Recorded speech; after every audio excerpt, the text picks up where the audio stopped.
हमने शहर को दी एक नई पहचान, हम हैं सिंघानिया बिल्डकॉन।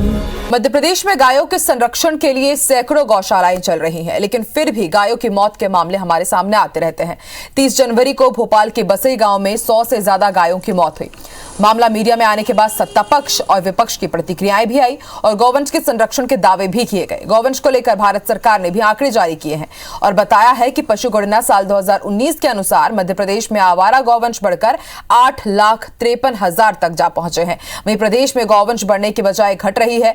बता दें कि साल 2012 से साल 2019 के बीच प्रदेश में 8.5 लाख गौवंश घट गए हैं। वहीं मामले में मंत्री विश्वास सारंग का कहना है कि गौ संवर्धन हमारी सरकार की प्राथमिकता है और सरकार इस पर लगातार काम कर रही है। उधर विपक्ष ने सरकार पर गाय के नाम पर सिर्फ राजनीति करने और वोट लेने का आरोप लगाया है। कि हमारा मानना है कि गोवंश का संरक्षण संवर्धन हमारी और समाज की प्राथमिकता है। हम लगातार इस पर काम कर रहे हैं और समाज को भी इस पर काम करना चाहिए। इनका 1 रुपये 60 पैसे चारा देते थे गौ माता के लिए, जो कमलनाथ जी ने 20 रुपए की, इनकी सरकार आई तो फिर इन्होंने उसको 3 रुपए कर दिए। गौशालाओं में गौ माता को रख नहीं रहे क्योंकि वहाँ चारा नहीं है, इसलिए छुट्टा छोड़ देते हैं। पूरे मामले की जांच हो और नए सिरे से ये गौशालाएं बना के गौ माता को वहाँ रखें। केवल दूध निकाल कर उनका शोषण मत करो।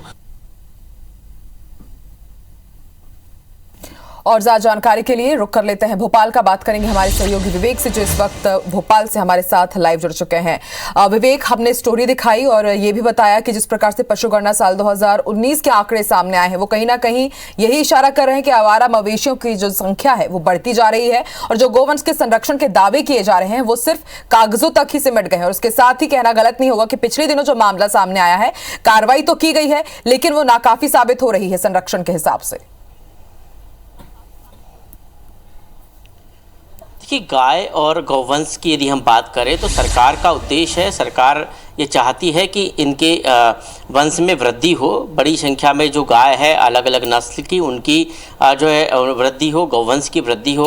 और इसके लिए कई सारी योजनाएं सरकार के द्वारा चलाई जा रही है।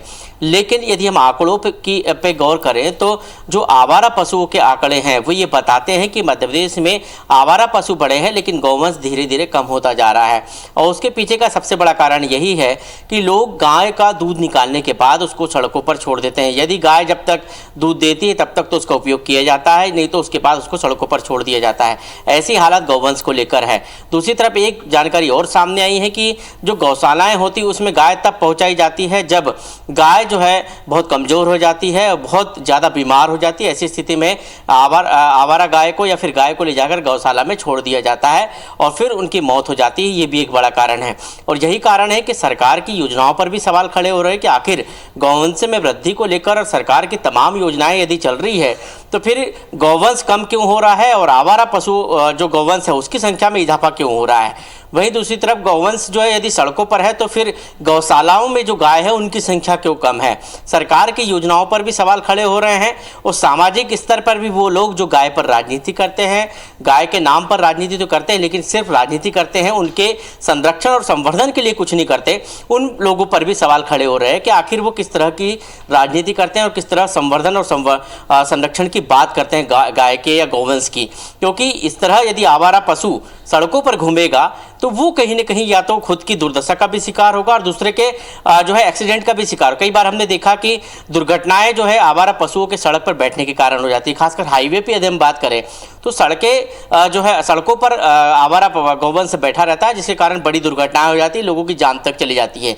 यदि यही गौवंश यदि गौशालाओं में या फिर घरों में या किसानों के पास संरक्षित रहेगा तो इस तरह की दुर्घटनाएं नहीं होगी। यदि सरकार की योजनाओं को ठीक ढंग से अमलीजामा पहना दिया जाए तो गौवंश सड़कों पर नहीं दिखेगा, आवारा नहीं दिखेगा और उसका संरक्षण और संवर्धन दोनों होगा। और इसलिए सरकार योजनाएं तो बना रही है लेकिन जमीनी स्तर पर यदि उनका क्रियान्वयन नहीं हो रहा है तो वो योजनाएं सिर्फ कागजी है। और इसलिए हमारी भी, सरकार की भी और समाज की भी जिम्मेदारी है कि गौवंश को संरक्षण और संवर्धन के लिए काम करें, उनके जो है उत्थान के लिए काम करें, सरकार की योजनाओं का लाभ उनको मिले। ताकि सड़कों पर गौवंश न दिखाई न दे, आवारा गौवंश दिखाई न दे, और जो उद्देश्य है कि गौवंश की वृद्धि हो। क्योंकि दूध जो है इस समय दूध की यदि हम बात करें, दुग्ध उत्पादन में लगातार जो है धीरे धीरे जो कमी आ रही है, उसके पीछे का कारण भी ये है कि गौवंश में कमी हो रही है। तो गौवंश यदि वृद्धि होगी तो दूध उत्पादन भी बढ़ेगा और लोगों को रोजगार के साधन भी मिलेंगे और गाय भी और गौवंश भी संरक्षित रहेगा। शुक्रिया अपनी जानकारी के लिए विवेक।